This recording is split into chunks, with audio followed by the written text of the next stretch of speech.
without competitors, the business is boring. They help you in driving the business in the long run. They set the standards. This space is crowded. That means there is an opportunity to think fresh. So opportunities to create something, a unique space actually. So the question is how and what will be our unique space? So I think in this space of new energy business, three things are important. One is our strategy around the customer. So that is how we call it customer centricity. Number two is the choices will be given to the customer. And third thing is the customer will decide. So basically it's all about the customers. So basically customer will decide our business model, how they want to own their assets. That will be decided by the customer.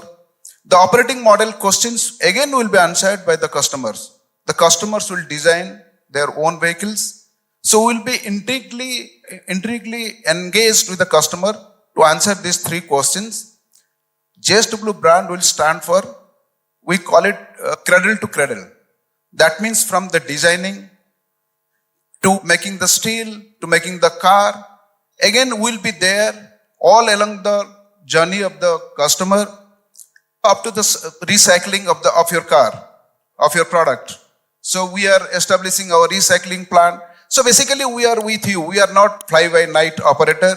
We are established group with so much of commitment in India, and we'll be with you all through your life journey. That is the unique space which we think so.